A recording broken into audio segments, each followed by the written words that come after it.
And అట్లనే విజయ్ సేతుపతి గారు సైరా నరసింహారెడ్డి ఆ సినిమా షూటింగ్ చేసినప్పుడు విజయ్ సేతుపతి గారు చాలా మంచి నటుడు. ఆయన ఏం చేశాడంటే పొద్దున్నే వచ్చిన తర్వాత నాతో పాటు కాంబినేషన్ ఎవరంటే నన్ను పిలిచారన్నమాట. ఇద్దరు డైలాగ్ ఉంది కదా, ఒక 8 సార్లు రిహార్సల్ చేశాడు కాస్ట్యూమ్ లేకుండా. మేము నడుచుకుంటూ రావడం, డైలాగ్ చెప్పడం, నడుచుకుంటూ రావడం, డైలాగ్ చెప్పడం, యాక్షన్ చేయడం, వెళ్ళిపోయాడు. కాస్ట్యూమ్ పోయి ఆయన టిఫిన్ గిట్లా చేసి వచ్చారు. నేను రెడీ అయిపోయి ఉన్నా. కరెక్ట్ టేక్ పెట్టారు, టేక్ తీశారు, ఒక సింగిల్ టేక్ అయిపోయింది. అంటే ఇప్పటిదాకా అంత ప్రాక్టీస్ చేశాం కదా అట్లా. నేను అన్న సార్ మీ దగ్గర నిలబడతాను, నర్వస్ అవుతుంది సార్ అంటే, అరే రారా నా తమ్ముడు అని చెప్పేటట్టు కొడుతున్నాడు. కొట్టి ఏం కాదు నేను నీలాగానే వచ్చాను, నో టెన్షన్, అందుకే నువ్వు ఫ్రీ కావాలని ఇంతవరకు చేశాను చెప్పాడు. చాలా సింపుల్ గా అసలు ఈయన హీరోనా అనే హీరోస్ తోటి మీరు ట్రావెల్ చేసిన దాంట్లో ఎవరు మీకు అంత సింప్లిసిటీగా కనబడ్డారు? రవితేజ సార్. రవితేజ సార్ చాలా సింపుల్ సిటీ ఉంటారు, అందరితో బాగా పడుతుంది. నేను అంటే ఇప్పుడు కాదు, ఇప్పుడు విషయం కాదు, నేను సార్ తోటి ఫస్ట్ ఈడియట్ సినిమా చేసినప్పుడు ప్రసాద్ ల్యాబ్ లో షూటింగ్ జరుగుతుంది. అప్పుడు నువ్వు యాక్చువల్ చెప్పాలంటే అప్పుడు క్యారవాన్లు లేవు, అది బెస్ట్ పార్ట్ అనమాట. నాకు నిజంగా చెప్పాలంటే క్యారవాన్లు వచ్చిన తర్వాత అందరు దూరం అయ్యారు. యాక్చువల్ చెప్పాలంటే ఆర్టిస్ట్ అంటే తెలియదు అనమాట, ఎవరు వచ్చి ఎవరు తెలియదు.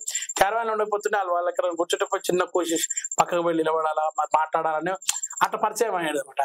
అట్లా రవితేజ సార్ సింధూరం సినిమా రిలీజ్ అయినప్పుడు టివోలీ థియేటర్ లో, సింధూరం రిలీజ్ అయింది. ఆయనకు రవితేజ సార్ ఒక క్రేజ్ వచ్చింది ఆ సినిమాలో. ఎవరు ఇంత షార్ప్ యాక్టింగ్ చేస్తున్నాడు ఎవరు అని అనుకుంటాము. తర్వాత పరదేశీ అన్న సినిమా రిలీజ్ అయింది అప్పుడు రాఘవేంద్రరావు గారు. ఆ సినిమా చాలా చరిత్ర ఉంటుంది యాక్చువల్ గా. ఆ సినిమా తీస్తే ఆ cinema Tivoli cinema Secunderabad release అయితే సార్ కూడా వచ్చారు. రవితేజ సార్ బండి మీద కూర్చున్నాడు, బయట మీద కూర్చొని సార్ మీరు మొన్న సింధూరం సినిమాలో ఏం యాక్టింగ్ చేశారు సార్ అది అంటే, దాంట్లో 100 మంది వస్తారు. ఆయన లేచి వెళ్ళిపోయిన తర్వాత టివోలీ థియేటర్ లో మనకు తెలిసిన వాళ్ళు ఉంటుండే అప్పుడు. ఆయన నేను బయట టికెట్ ఆ లైన్ లో ఎక్కడన్నా వచ్చినట్టు ఇది అంటే హౌస్ఫుల్ పరదేశీ. అప్పుడు ఏదో టికెట్ తీసుకొని పోయి సార్ ఉన్న లైన్ లో అక్కడ దూరంగానే కూర్చున్నా, కానీ సినిమా మొత్తం ఆయనే చూస్తున్నా. ఇది ఒకటి. ఇదంతా నేను ఈడియట్ సినిమా షూటింగ్ అయ్యేటప్పుడు సార్ మీకు చిన్న మెమరీ చెప్తా సార్ అంటే, ఏదంటే మీరు పరదేశీ సినిమా టీవీలో చూసినట్టు అవును అన్నాడు. ఓ బండి మీద కూర్చుంటే సార్ ఆ బండి పలానా ఉంది. అప్పుడు బాగా ఎంత క్లోజ్ గా పోయి ఆయన కుర్చీ మీద కూర్చోండి, అవన్నీ లేదు, గడ్డిలో కూర్చుంటుండే, పోయి ప్లాట్ఫామ్ ఉండేది ఆడ కూర్చుంటుండే. సార్ నేను అడిగేసిన, సార్ మీరు ఇంత సింపుల్ గా ఉంటారు సార్ అంటుండే, నవ్వుతుంటాడు సార్, అంతే న్యాచురల్ కదా. ఆ తర్వాత కిక్ అని, అబ్బాయి మంచోడు కానీ కొన్ని సినిమాలు చేసిన సార్ తోటి, రాజా ది గ్రేట్, అదే సింప్లిసిటీ. చాలా మంది ఉన్నారు హీరోలు, కానీ ఎక్కువ బాగా దగ్గరగా ట్రావెల్ చేసినా కాబట్టి సార్ అట్లా. ఇంకోటి, కొందరు హీరోస్ దగ్గరికి బాడీ గార్డ్స్ చాలా మంది ఉంటారు, వాళ్ళ దగ్గరికి అప్రోచ్ కావడం కూడా కష్టమే. అట్లాంటి హీరోస్ లో ఎవరు అంటే ఇప్పుడున్న ప్రస్తుతం పొజిషన్ అంటే యాజ్ పర్ సెక్యూరిటీ పరంగా బాడీ గార్డ్స్ పెట్టుకుంటారు, లేకుంటే అందరూ ఎగబడుతున్నారు కదా ఇవాళ ఫోటోస్ సెల్ఫీస్ అని. ఇప్పుడు ఇవాళ తీస్తున్న సినిమాలు కొంచెం కాన్ఫిడెన్షియల్ గా, అంటే సినిమా ఎగ్జైట్మెంట్ ఉండాలా, సినిమా రిలీజ్ అయినప్పుడు ఒక థ్రిల్లింగ్ ఇవ్వాలని చెప్పి చాలా మటుకు ఏవి కూడా రిలీజ్ చేయరు వాళ్ళు. ఫస్ట్ కొంత గ్లిమ్స్ అని అదేం రిలీజ్ చేస్తారు. చాలా మంది మొబైల్ పట్టుకొని అందరు తీసేసి రిలీజ్ చేసే వరకు దాన్ని పెప్పి వెళ్ళిపోతుంది. అట్లా అని బాడీ గార్డ్స్ పెడతారు, ప్లస్ మీద పడతారని బాడీ గార్డ్స్ పెడతారు. ఒకప్పుడు ఏంటంటే మాకు ఇప్పుడు క్యారవాన్ లేవు, బాడీ గార్డ్ లేవు, కొట్టి వాళ్ళ మేకప్ మీద అసిస్టెంట్లే ఉంటుండే, వాళ్ళని ఏదో మస్కా కొట్టిపోయి దగ్గర ఉండేవారు. ఇప్పుడు బాడీ గార్డ్ రావడం వీళ్ళంతా హిందీ వాళ్ళు, మళ్ళీ గుర్తుపడరు, దగ్గర రానియారు. ఒకప్పుడు మేము పవర్ స్టార్ పవన్ కళ్యాణ్ గారితో తమ్ముడు బద్రీ కృషి చేసినప్పుడు సార్ దగ్గర పక్కన నిలబడి మాట్లాడి అన్ని చేసేవాళ్ళు. అప్పుడు ఒకటే ఒక బాడీ గార్డ్ ఉంటుండే, ఒక నేపాల్ అతను లాగా ఉంటుండే, అప్పుడు గుర్తుంది కొంచెం. అతనికి మాట్లాడిపోయి సార్ని కలిసి చూడండి, అప్పుడు బాగా మాడుతుండే. తర్వాత సర్దార్ గబ్బర్ సింగ్ వచ్చే వరకు ఆ సార్ అక్కడ ఉన్నాడు, 20 మంది ఉన్నారు, అసలు కలవనికే కదా నాకు. అట్లా మహేష్ బాబు సార్ తోటి కూడా అంతే, యువరాజ్ సినిమా చేసినప్పుడు పక్కనే ఉంటుండే. ఆ తర్వాత సైనికుడు చేసినప్పుడు మంచిగా మాడుతుంది. సైనికుడు స్టార్ట్ అయింది అప్పుడే, కానీ ఇప్పుడు కలవలేదు. ఎన్టీఆర్ సార్ తోటి నేను ఆది, స్టూడెంట్ నెంబర్ 1, సాంబా, సుబ్బు, అశోక్ ఇన్ని సినిమాలు చేసి అప్పుడు అంత దగ్గరే. ఇప్పుడు బాడీ గార్డ్ రావడంతో ఇప్పుడు అంటే సార్ దగ్గర ఉన్న బాడీ గార్డ్ నాకు గుర్తుపడతారు. సార్ దగ్గర నేను యాక్సెస్ వెళ్తా ఎప్పుడన్నా ఎన్టీఆర్ సార్ దగ్గరికి దూరం నిలబడి ఒక్కసారి ఎట్లా అంటే సారే రమ్మంటాడు, పోయి మాట్లాడతాను, మంచిగా బాగా పలకరిస్తారు సారు. కానీ బాడీ గార్డ్ అనేది కొంచెం మాకు కూడా కలవడం కష్టమవుతుంది. అంటే చాలా మంది అందరు హీరోలకు ఉంటారు. ఎప్పుడన్నా షూటింగ్ ఎన్విరాన్మెంట్ లో ఏదైనా ఇబ్బందికరమైన సందర్భం జరిగిందా? అంటే మీరు బాధపడ్డది అనే ఏది? ఒక హిందీ సినిమాకు నాకు మంచి వేషం అని చెప్పి పిలిచి పొద్దున 6 గంటలకు పిలిచి, అసలు వేషం లేదు, పాడలేదు, రాత్రి 2-3 అయిపోయాయి ఫిలిం సిటీలో. ఆ లాస్ట్ లో తెలిసింది ఏంటంటే నాకు వేషం కాదు, ఒక శవం క్యారెక్టర్ కింద పడిపోయి ఉంటది శవము, దాని ముఖం మీద అంతా రంగు అంటే బ్లడ్ ఉంటది, ప్లస్ ఒక లాయర్ వస్తుంటాడు, అప్పుడే నన్ను తీసుకొని వెళ్ళిపోతుంటారు బయటికి. అసలు కెమెరా కూడా ఉండదు దాని మీద, నా శవం ఉంటుంది, ఇట్లా పట్టుకొని ఇట్లా లాక్కొని వెళ్ళిపోతారు అన్నమాట. నాకు ఒకటి రంగు ఉంటుంది.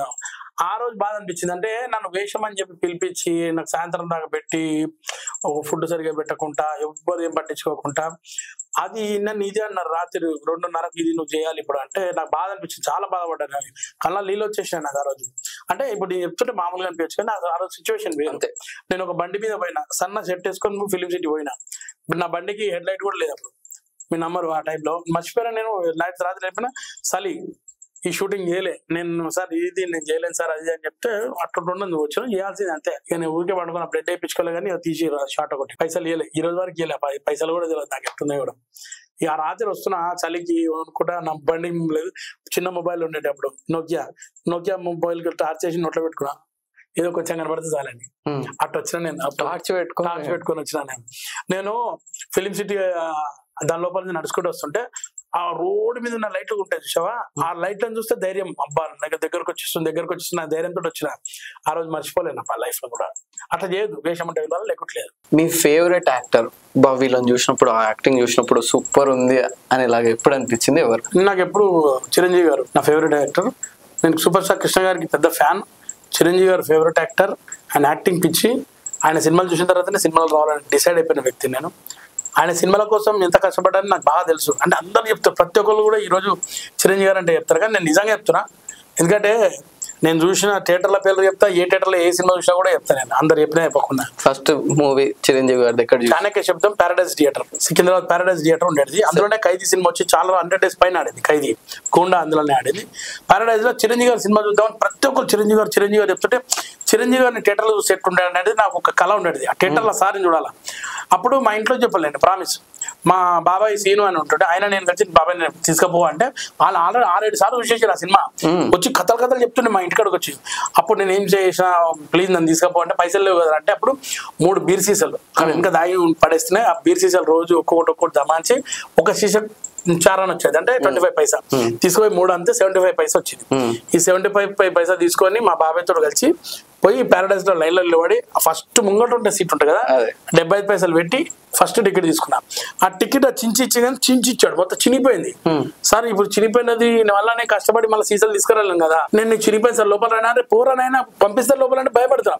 పోయి ఆ టికెట్ ఇచ్చి ఫస్ట్ టైం, అంటే మా అమ్మాయి కూడా సినిమాలు చూసేవాడిని, కానీ ఫస్ట్ టైం చిరంజీవి గారి సినిమాకి హాల్లోకి ఎంట్రీ అవుతున్నా, ఇచ్చి ఇట్లా లోపల పోయినాక చిరంజీవి గారు వస్తారని చెప్పి కూర్చొని చూస్తుంటే ఫస్ట్ చాణక్య శబ్దము రోజా మూవీస్ అది అప్పట్లో సినిమాగా వచ్చింది. తర్వాత చిరంజీవి గారు ఫస్ట్ ఏది యాజ్ ఎ పైలట్ గా ఎంట్రీ ఇస్తారు. అసలు ఆనందం నా లైఫ్ లో కూడా మర్చిపోలేను ఇప్పుడు కూడా. వేడి వయసులు అని ఒక పాట ఉంటుంది, భలే ఉంటుంది, చాణక్య శబ్దం పాట. నీ బండబడ ఎంత మజాగున్నదా బాయు అని లాస్ట్ సాంగ్. కె రాఘవేంద్ర గారు డైరెక్టర్ దానికి. ఇంకా సినిమా మంచి సినిమా, ఫుల్ ఎంటర్టైన్మెంట్ సినిమా అది. ఆ సినిమా మర్చిపోలేను. దాని తర్వాత ఒక వారం తర్వాత కిరాతకుడు సినిమా వచ్చిన, కిరాతకుడు రీ రిలీజ్ లో కిరాతకుడు, పట్నం వచ్చిన ప్రతివర్తనలు అని చెప్పేసి చిరంజీవి గారు, మోహన్ బాబు గారు ఆ సినిమా. అటు అన్ని కొదమ రాక్షసుడు, కొండపెట్టి దొంగ, జేబు దొంగ, దొంగమొగుడు, చక్రవర్తి, త్రినేత్రుడు, ఇట్లా చాలా సినిమాలు అన్ని చూసి జయదేవి అతిలోక సుందర్ అయితే కంటిన్యూగా 3 రోజులు చూసా, 1-2-3 days కంటిన్యూగా. సూపర్. హీరోయిన్స్ విషయానికి వచ్చేసరికి తెలుగు హీరోయిన్స్ ని కాకుండా వేరే దగ్గర నుంచి ఎందుకు పెడతారు? వీళ్ళకి అవకాశాలు తగ్గుతున్నాయి అనే వాళ్ళకి ఏం చెప్తారు? తెలుగులో కూడా ట్రై చేసి ఇస్తుండొచ్చు. ఈ మధ్యకాలం 2-3 తెలుగు వాళ్ళని చూసినప్పుడు సినిమాల్లో నేను. ఇప్పుడైతే వస్తున్నారు కదా, ఇవి ఇస్తున్నారు. చాలా వెబ్ సిరీస్లలో కూడా చాలా మంది తెలుగు వాళ్ళు ఉంటారు, కానీ మన వాళ్ళు ఎక్కువ మంది ముందుకు రావాలనుకుంటారు నాకు తెలిసి. వాళ్ళైతే కాస్టింగ్ లో ఉంటాయి, వాళ్ళ కాస్టింగ్ క్లబ్స్ ఉంటాయి కదా, అక్కడ నుంచి ఆడిషన్స్ కుప్పలు తెప్పలు పంపిస్తారు. మన వాళ్ళకి ఏంటంటే మన హీరో గారు పక్కన ఎవరైనా ఉంటే కరెక్ట్ యాప్టైట్ తీసుకుంటారు. కానీ దీని గురించి నేను పెద్దగా ఏం చెప్పలేను అబ్బా, నేను డైరెక్టర్ మేనేజర్ అయి ఉంటే చెప్పేవాడిని అనుకుంటున్నా తెలిసి. కాస్టింగ్ కౌచ్ అనేది కూడా సినిమాస్ లో ఎక్కువ ఉంటది అంటారు, దాన్ని ఎప్పుడైనా చూసిండ్రా? లేకపోతే అట్లాంటివి ఉంటాయా, ఉండవా, ఏమంటారు? దాని గురించి నాకు సమాధానం చెప్పేది అంత అర్హులే కాదు, దాని గురించి నాకు పెద్దగా తెలియదు కూడా తెలియదు, అది నన్ను అడిగి కూడా వేస్ట్ అంతే. మీకు అబ్బాయిల విషయానికి వచ్చేసరికి డబ్బులు ఇస్తే మీకు క్యారెక్టర్ ఇస్తాం, అట్లాంటి సందర్భాలు ఎదుర్కొన్నారా? మా అందరూ కూడా అడిగాడు పైసలు, నేను పనిచేసిన నా పైసలు నాకు ఇయ్యట. దిల్ రాజు గారు ఈ మధ్యకాలం ఒక సినిమాలో కూడా యాక్ట్ చేశారు, గుర్తుంది అనుకుంటాను మీకు. దిల్ రాజు గారు వస్తారు, ఫస్ట్ సినిమా పేరు వచ్చేసి గీతాంజలి 2. ఆ సినిమాలో ఒక అతను వస్తాడు, సత్య వచ్చి, సార్ నేను ఇట్లా వాళ్ళతో నేను యాక్ట్ చేయడానికి వచ్చాను, యాజ్ హీరోగా నన్ను పెట్టుకుంటే, ఆ హీరోగా అవును సార్ ఆల్రెడీ 50,000 కూడా ఇచ్చినట్టాడు. దిల్ రాజు గారు క్లియర్ చెప్పారు, ఏమన్నారు, ఏమయ్యా మీరు యాక్ట్ చేస్తే మేము పైసలు ఇస్తాం, మీరు మాకు పైసలు ఇవ్వాల్సిన అవసరం లేదు ఇక్కడ. అంటే ఒక పెద్ద ప్రొడ్యూసర్ అంత పెద్ద సినిమాలు అంత పెద్ద మాట అన్నాడంటే మీరు అందరూ అర్థం చేసుకోవాల్సింది ఏంటంటే పైసలు ఇచ్చి రావడం అనేది వేస్ట్. ఇక్కడ పైసలు ఇచ్చిన వాళ్ళు పెట్టే సినిమాలు ఎలాంటివి అనేది మీరే చూసుకోండి. చాలా సినిమాలు ఉంటాయి, అవి రిలీజ్ కూడా కావు, అట్లుంటాయి సినిమాలు. మొత్తం మోసం చేసి మీరే హీరో అని చెప్పి పైసలు లేపేసి బ్యాచ్లు ఉంటాయి, వాళ్ళని నమ్మొద్దు. సినిమా ఇండస్ట్రీలో మనం కష్టపడే దానికి పైసలు వస్తుంది. నేను ఎందుకంటే చెప్తున్నా అంటే, నేను ఫస్ట్ డే పని చేసిన రోజు నాకు 150 రూపాయలు ఫస్ట్ పేమెంట్ స్నేహితులు అనే సినిమాకి రాగానే షాక్ అయినా. 150 రూపాయలు పేమెంట్ ఇచ్చారు నాకు. ఎంత పెద్ద మాట అది.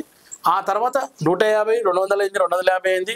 చిరంజీవి గారి అన్నయ్య సినిమా చేసినప్పుడు 450 రూపీస్ ఇచ్చారు. అట్లా ఒక్కొక్క సినిమా పెరుగుకుంటూ వచ్చింది. అంటే మనం కష్టపడితే పైసలు ఇక్కడ పైసలు ఇచ్చి వచ్చారంటే మాత్రం వేస్ట్, నేను రావద్దంట.